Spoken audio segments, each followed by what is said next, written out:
Dan saya akan ke Pak Jahen. Pak Jahen, tadi di awal Anda sempat mengatakan dalam kampanye janji itu adalah hal yang lumrah, tapi janji tidak gratis seperti itu. Apabila kita lihat nih ada anggaran 450 triliun untuk asupan gizi yang untuk rakyat, tapi kemudian kita masih mempertanyakan, belum terang benderang ini sumbernya dari mana. Kemudian yang terbaru ada Perpres 191 tentang subsidi BBM yang juga sedang direvisi. Nah, ada indikasi apa nih? Ada indikasi pengalihan anggaran kah demi janji atau seperti apa?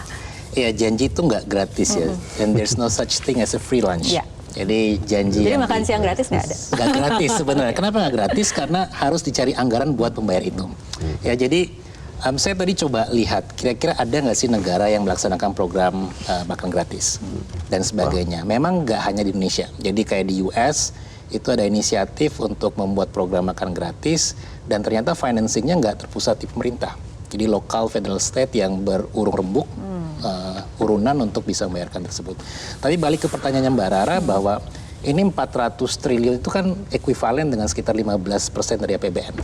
Ya, substansial jumlahnya. Dan gimana cara pemerintah bisa mencari 15% tambahan? Karena ini kan program baru ya.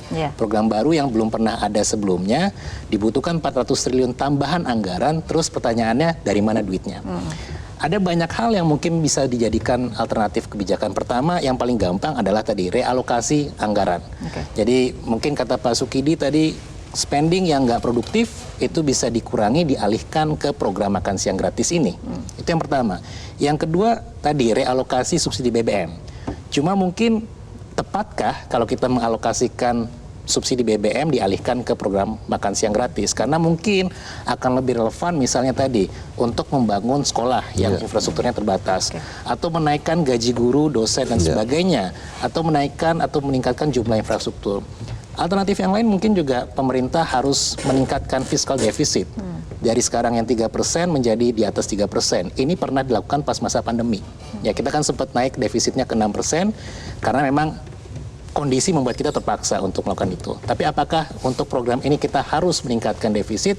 Karena implikasinya adalah nanti once kita melewati batas fiskal defisit, itu investor pasti akan reluctant dengan Indonesia. Karena kemampuan kita untuk membayar utang itu akan sangat bermasalah.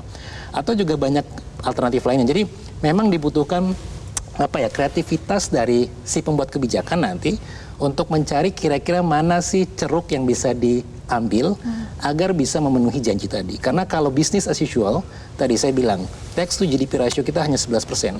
Ya, jadi kita masih punya ruang yang sangat terbatas untuk bisa memenuhi janji tersebut.